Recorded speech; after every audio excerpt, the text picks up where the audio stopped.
আমার নাম কামরুন নাহার। আমি ৩-৭ বছরের বিধবা একজন মহিলা। আমার ২টি সন্তান রয়েছে, এক ছেলে তুহিন বয়স ২-০ বছর এবং এক মেয়ে শায়লা বয়স ১-৫ বছর। আজ আমি অনেক ভেবে সিদ্ধান্ত নিলাম আমার সাথে ঘটে যাওয়া ঘটনাটি তোমাদের সাথে শেয়ার করা উচিত। তাই বন্ধুরা, আজ আমি তোমাদের যে সত্য ঘটনাটি বলতে যাচ্ছি সেখানে আমি এবং আমার ছেলে তুহিন রয়েছি। আমার বাবা মদে আসক্ত ছিলেন। আমার মা আমার শৈশব বয়সেই মারা যান। এরপর আমার বাবা কৈশোরে আমাকে বিয়ে দিয়ে দেন। কয়েক বছর পর আমার ছেলে তুহিনের জন্ম হয় এবং পরে আমার একটি মেয়ে।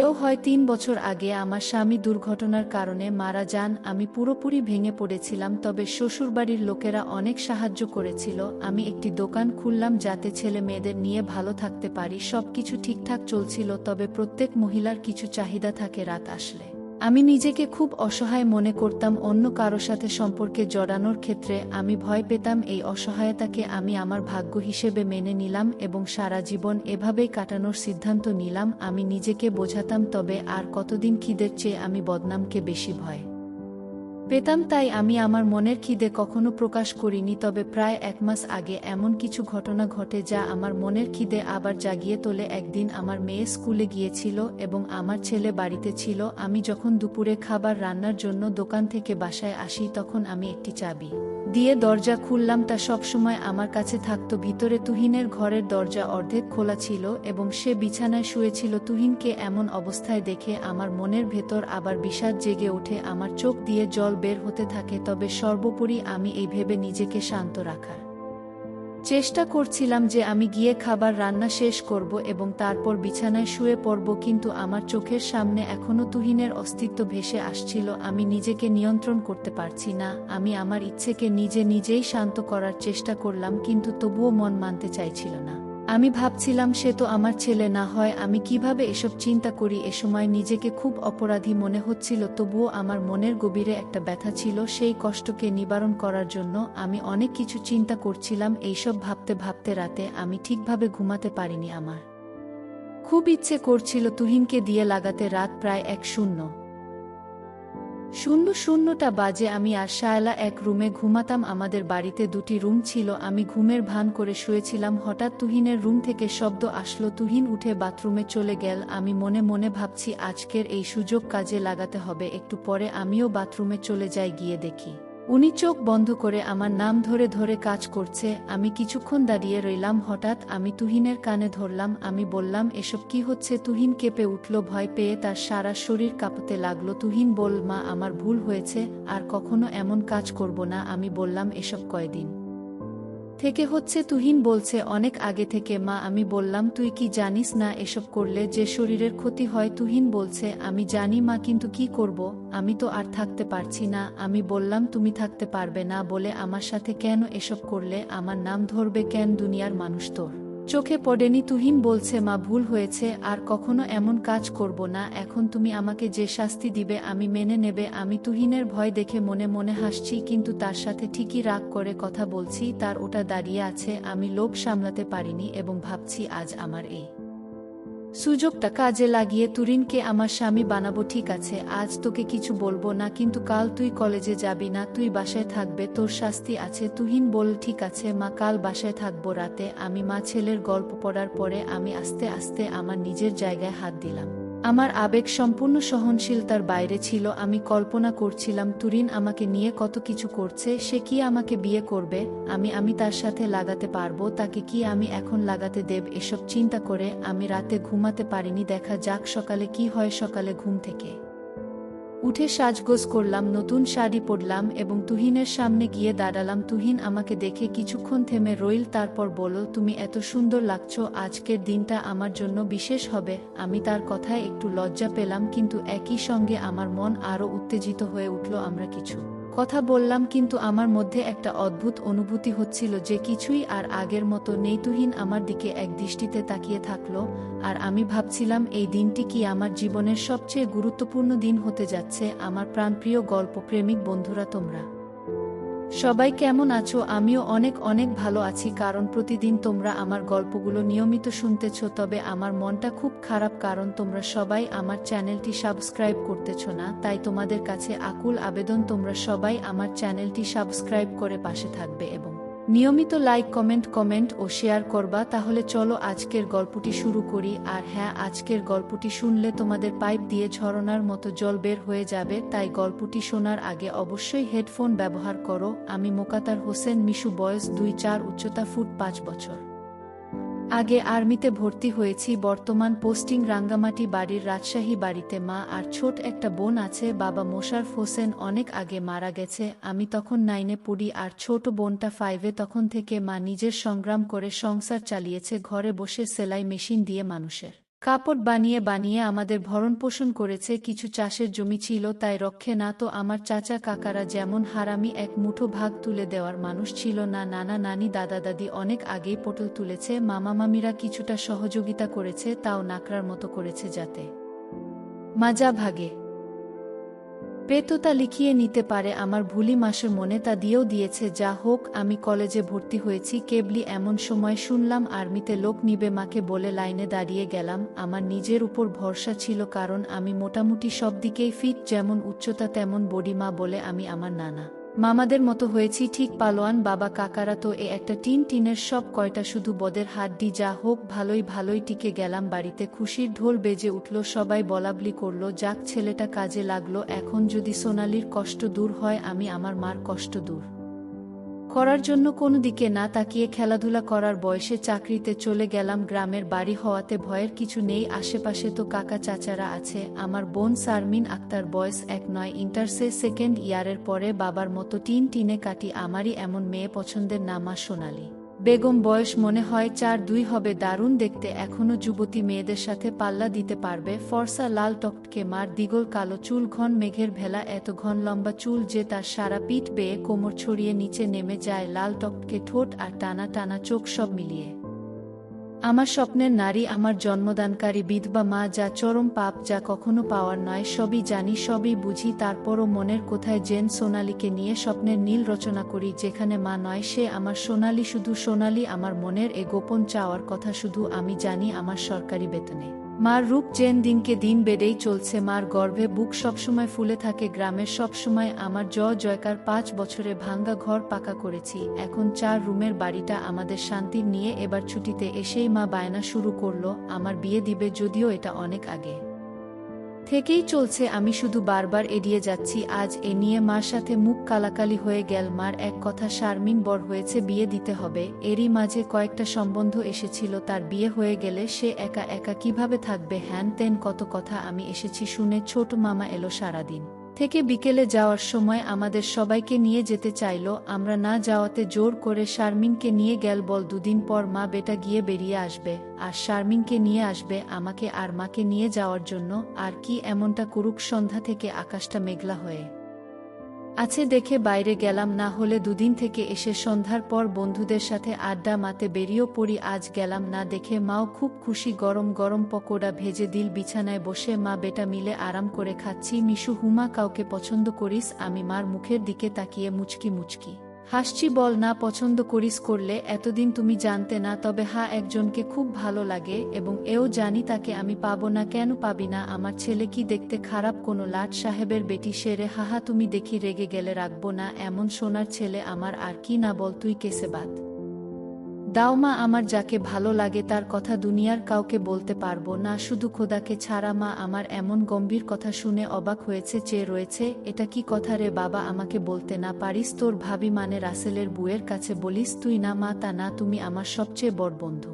তোমাকেই যেহেতু বলতে পারছি না, সেখানে বলতে গেলে তারা তো আমাদের শত্রু, তাদের বলতে যাব কেন? তাহলে বল না, কে সে, কোথায় বাড়ি? কোনো বাড়ির মেয়ে? আমি চুপ করে বসে রয়েছি। মা অনেকক্ষণ আমার উত্তরের অপেক্ষায় থেকে মুখ গোমরা করে চলে গেল। ঘন ঘন বিদ্যুৎ চমকাচ্ছে, আকাশটা কালো হয়ে আছে, রাতের তারাগুলো না কোথায় ডুব দিয়েছে। আমি জানালার গ্লাস খুলে দিয়ে ঠান্ডা হাওয়া গায়ে মাখছি। হাত বাড়িয়ে জাক নিয়ে খুললাম, সিগারেটের প্যাকেটটা বের করে একটা ধরিয়ে টানছি। প্যাকেট রাখতে গিয়ে মোবাইলের বক্সটা কথা মনে পড়ল। শারমিনের জন্য যা এনেছিলাম সব দিয়েছি, শুধু মার গুলো দেওয়া হয়নি, চেয়েছিলাম দিতে। এমন সময় ছোট মামা এলো, তাই আর দেওয়া হয়নি। নতুন অ্যান্ড্রয়েড সেট, মাকু খুশি হবে। আরেক বক্সে একটা স্বর্ণের চেইন। মার যেটা ছিল সেটা আমার এসএসসি ফর্ম ফিল আপের সময় বিক্রি করে দিয়েছিল, তখন থেকে মার গলা খালি, আরও কয়েকটা জিনিস আছে মার জন্য, আয় খেয়ে নেট আসতে পারে, কারেন্ট চলে গেলে খেতে ঝামেলা হবে। আমি তাড়াতাড়ি সিগারেটটা জানালা দিয়ে বাইরে ফেলে দিয়ে বললাম, হা দাও, কি লজ্জা মা সিগারেট খেতে দেখে। নীল জানে আমি খাই, তবে এভাবে দেখিনি কখনো ঘরে বসে সিগারেট খাওয়াটা ভুল হয়ে গেছে, সারা ঘরে সিগারেটের ধোঁয়া। মা বেটা খেয়ে দে। উঠলাম, মা বল আমার রুমে এসো তো একটু, তুই যা, থালা বাসনগুলো গুছিয়ে আসছি। আমি রুমে এসে শুয়ে রইলাম। মা আধা ঘন্টা পর হাত মুছতে মুছতে এলো। কিরে বাবা? আমি উঠে মার হাত ধরে খাটে নিয়ে বসালাম। জাগ থেকে এক এক করে শাড়ি, ব্লাউজের কাপড়, ছায়ার কাপড়, একটা বাদুর বোরকা, দুটো ওড়না, একটা শীতের জামা, চাদর এবং আরও একটা প্যাকেট দিলাম। প্যাকেটে দিলাম ভয়ে ভয়ে, কারণ ওতে দুসের ছোট জামা কাপড় আছে। জানি না দেখার পর কি বলবে, এত কিছু কি জন্য এনেছিস? তোর কি বুদ্ধিশুদ্ধি হবে? কখনো প্রতিবারই এত কিছু আনা লাগবে? আহ থামো তো, তুমি যা লাগে তা আনবো না। এটাতে কি রে? না ওটা এখন খুলবে না, তোমার ঘরে গিয়ে খুলবে।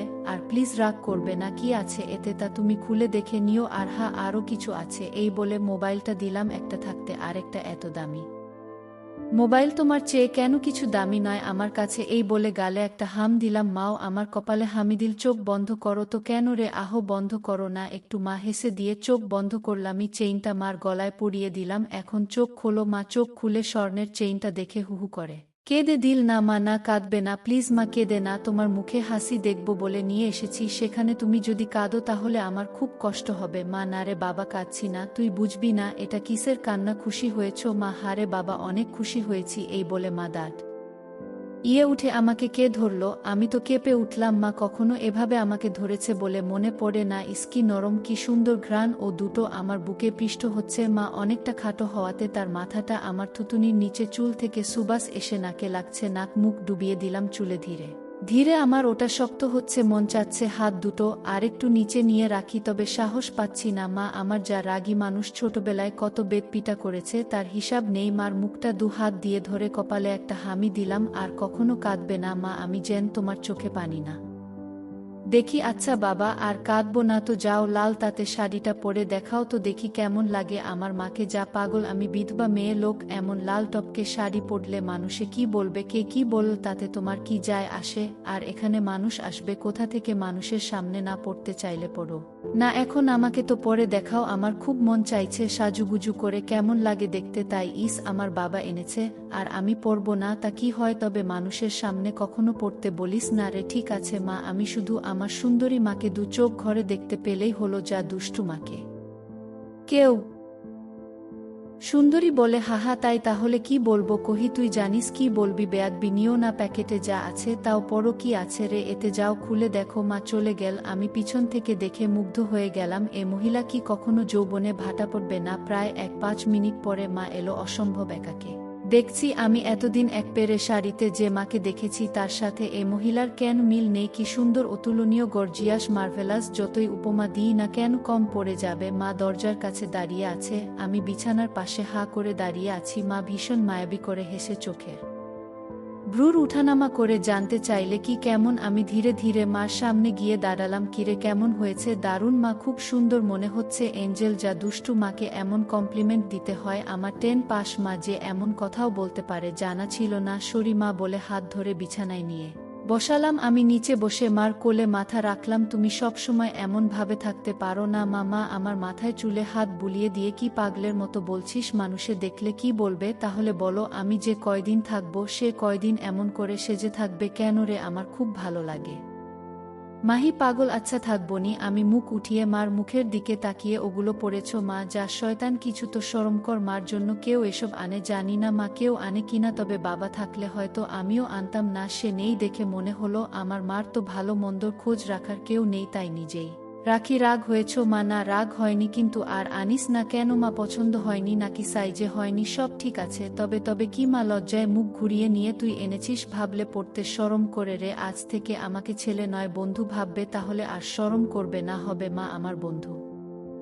যাহ পাগল, সমবয়সী না হলে কি বন্ধু হওয়া যায় এই যুগে? ওসব পুরনো কথা মা। তাই বলে মা ছেলে হামা ছেলে, এতেই তো ভালো, একে অপরের কাছে আসা যায়। তুই অনেক বড় হয়ে গেছিস দেখি, কি সুন্দর কথা বলছিস। তা তো অবশ্যই, কয়দিন পর তোমার ছেলে সেকেন্ড লেফটেন্যান্ট অফিসার হবে, খুব ভালো হবে রে বাবা, খুব ভালো হবে। এমন সময় বিদ্যুৎ চলে গেল, মোবাইলটা জ্বালাতো মিশু। দেখি চার্জার বাতিটা কোথায় আছে। থাক না মা, এমন কি সুন্দর তোমার কোলে শুয়ে আছি জানো মা। পাহাড়ি এলাকায় একা একা পোস্টে ডিউটি দেওয়ার সময় এমন স্বপ্ন রোজ দেখি, প্রতিদিন মনে হয় তোমার কোলে শুয়ে একটু যদি ঠিক আছে এমনই থাক, তোর যত মন চায়। ধন্যবাদ মাহি পাক। মাহু আজ আমার পাশে ঘুমাবে একটু। কেন রে, মন চাচ্ছে তোমাকে ধরে ঘুমাতে? ঠিক আছে, যা সদর দরজাটা বন্ধ করে ঘরগুলোতে ছিটকানি লাগিয়ে আয়। আমি উঠে লাফাতে লাফাতে চলে গেলাম। আজ আমার খুশি ধরে না কিছু বলে হতেও পারে। এক জগ পানি নিয়ে এলাম সাথে করে। এসে দেই মা শুয়ে পড়েছে টেবিলে, জগটা রেখে খাটের পাশে দাঁড়ালাম। মা দেয়ালের দিকে সরে গিয়ে আমাকে জায়গা করে দিল বজ্রপাতের আলোতে। মার মুখটা মায়াবী মায়াবী লাগছে, খোলা জানালার হিম বাতাসে আমার মনে ঝড়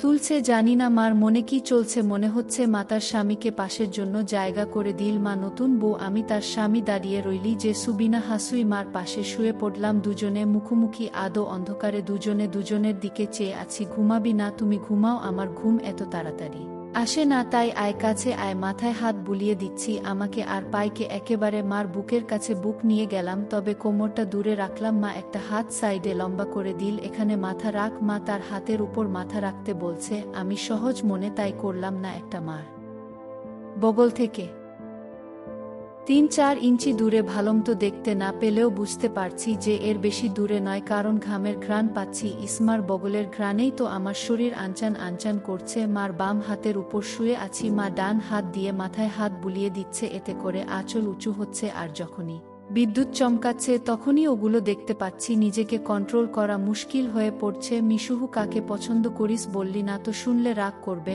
মা, তাই বলা যাবে না। কেন কেন এমন কাকে তোর মনে ধরেছে যে শুনলে রাগ করব? বাদ দাও না মা, নিজেকে তোমার কাছে ছোট করতে চাই না তোমার মনে কষ্ট দিতে। তোর কথার তো আগামাথা কিছুই বুঝি না, নাইবা বুঝলে মা তোমাকে একটু ধরি। মাহি হিহি করে হেসে, ধর, কি সুন্দর ঘ্রাণ গো মা তোমার, যা শয়তান। আমি মার এমন আশকারা দেওয়া কথায় সাহস পেয়ে তাকে করে দিলাম। মন চাচ্ছে কোমরাটা উপর তুলে দিতে, মুখটা উঁচু করে হামি দিয়ে বললাম, আমি তোমাকে খুব ভালোবাসি মা। আমার মুখটা দুহাত দিয়ে ধরে, আমিও তোকে খুব ভালোবাসি রে সোনা। আমার ভালোবাসাটা অন্যরকম মা। কেমন রে মা? ছাড়া আরো অনেক কিছু। কেমন? শুনলে রাগ করবে না তো? আহ বল না, এত পেঁচাচ্ছিস কেন? তুমি আমার ড্রিম গার্ল মা।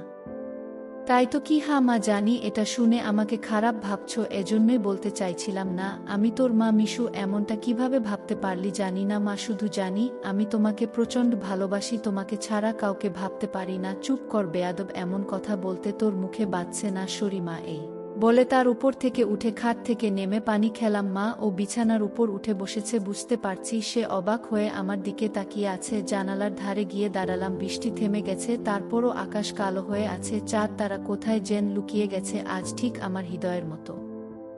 চারিদিকে অন্ধকার। এমন সময় কারেন্ট এলো, ঘরটা আলোকিত হয়ে গেল। আমি জানালাটা লাগিয়ে দিলাম, পর্দা ঝুলিয়ে দিয়ে ঘুরে দাঁড়ালাম। মা বিছানার উপর হাঁটুতে মাথা দিয়ে নির্বাক বসে আছে। ফ্যানের হাওয়া মা রেশমি চুলগুলো দোলা দিচ্ছে, মনে হচ্ছে নবধু বসে আছে। মা মুখ তুলে আমাকে তার দিকে এক মনে তাকিয়ে থাকতে দেখে, এখন আয়। আমি মার কাছে গেলাম, বসলাম। মা আমার পিঠে হাত বুলিয়ে দিয়ে বলে, এমনটা হয় না বাবা, আমার লক্ষ্মী সোনা ছেলে। আমি কিছু মনে করিনি। আমি জানি তোদের বয়সের ছেলেদের ফ্যান্টাসি হয় খালা চাচিরা, তবে মাকে নিয়ে তাসি রচনা করা একটু বেশি হয়ে যায়। সরিমা, আমার ভুলিভালি মা যে এতটা বুঝে, এতটা পোক্ত, আমার জানাই ছিল না। এত অনেক শিয়ানা। ঠিক আছে, চেষ্টা কর আমার উপর থেকে মনটা সরিয়ে অন্যদিকে কে নিতে বিয়েটা করে নে, দেখবি সুন্দরী বুলে মাকে ভুলে যাবি। আমি মাথা নিচু করে, পারবো না মা প্লিজ। নিজের সাথে অনেক লড়াই করেছি, আমি ক্লান্ত মা। কিছুতেই তোমাকে মন থেকে সরাতে পারি না। কেন রে, কি এমন পাস আমার মাঝে? আমি মুখ তুলে মার মুখের দিকে তাকিয়ে, জানি না মাসু, জানি তুমি আমার সব। তোমার কথা চিন্তা করলেই আমার কি তোর পাগল হয়ে যায় মা। মুচকি হেসে, ও কিছু না, নিষিদ্ধ জিনিসের প্রতি টান একটু বেশি হয়। আমি তো বুড়ি হয়ে গেছি, তুই যেমনটা ভাবিস তেমনটা আমি আর নেই। মার এমন কথা শুনে আমি কেঁপে উঠলাম। মা কি ইশারায় আমাকে বুঝালো যে তার জিনিসপত্র আর আগের মতো নেই, দেখলে আমার পছন্দ হবে না। দেখ বাবা, এক একজনকে ভালো লাগে, তাই বলে কি তাকেই নিজের করে পেতে হবে এমন কেন কথা আছে? অন্য কেন মা হলে এসব কথা শোনার সাথে সাথে চিৎকার চেঁচামেচি করে বাড়ি মাথায় তুলতো। আমি কিন্তু তা করছি না, কারণ তুই আমার একমাত্র ছেলে। নারী ছেঁড়া বাঁধন, তোকে আমি অনেক ভালোবাসি, তাই বলছি আমার ভালোবাসার মর্যাদা রাখতে বিয়ে করে নে বাবা, দেখবি ধীরে ধীরে আমার থেকে মন বোমার দিকে চলে গেছে। ধন্যবাদ মা, তুমি আমার কথা মন দিয়ে শুনেছ এবং যুক্তি দিয়ে ভালো মন্দের বিচার করেছ বলে। তবে লজ্জা না করে বলছি, মায়ের আগেও আমি 2-1টা মেয়ের সাথে মিশেছি, তারা শুধু সুখ পেয়েছে, আমার কাছে আদর ভালোবাসা একটুও পাইনি আমার কাছ থেকে। এমনকি আমার নিজেরও হয় না যতক্ষণ চোখ বন্ধ করে তোমাকে না ভাবি। যখন সেসব মেয়েদের জায়গায় তোমাকে কল্পনা করি তখন আমি আর নিজের মাঝে থাকি না, সুখের সাগরে ভেসে যাই। কেবলমাত্র তখনই হয় আমার তুই তো অনেক দূর এগিয়ে গেছিস, তাহলে আমি অনেক আগে থেকেই বুঝতে পেরেছিলাম যে আর চোখে লুকিয়ে লুকিয়ে আমাকে দেখিস। ভাবতাম শয়তান ছেলেপুলে, আর একটু বড় হলে সমবয়সী মেয়েদের সাথে মিশলে ঠিক হয়ে যাবে, কিন্তু এখন দেখছি তা না। তোর দেখি বয়স্ক মহিলাদের ভালো লাগে, এতক্ষণ মার সাথে এত খোলামেলা কথা বলতে পেরে নিজেকে অনেক হালকা লাগছে। সাহস করে মাকে ধরে শুইয়ে দিলাম। মা চুলে হাত বুলিয়ে দিচ্ছে। আমি তাহলে কি করব মা? সেটাই তো ভাবছি। যেটাই ভাবো মা, আমার মতো পরিবর্তন হবে না। মানে কি মানেটা তুমি ভালো করেই জানো। মার কণ্ঠে এবার সত্যি সত্যি রাগের আওয়াজ পেলাম। তাই বলে সারা জীবন বিয়ে করবি না নাকি ছেলে হয়ে মাকে বিয়ে করতে চাস? মা যে এমন কথা ঠাস করে বলে বসতে পারে তা আমি চিন্তাই করিনি। আমি বললাম, বিয়ে না করতে পারলেও তো তুমি আমার হতে পারো। এটা কি মামা বাড়ির আবদার নাকি? ছি মিশু, এমনটা বলতে তোর মুখে বাঁধলো না? তাহলে সারা জীবন ছেলেকে এভাবেই দেখতে পাবে। মা, তোমার এই মিশু কখনো বিয়ে করবে না। মার চোখে জল টলমল করতে আমি হাত দিয়ে তা মুছিয়ে দিলাম। আমি তো এমন কিছু করিনি মা। তাহলে তুমি কাঁদছো কেন? আমরা দুজন জাস্ট আলাপ করছি। মা অনেকক্ষণ চুপ থেকে শুন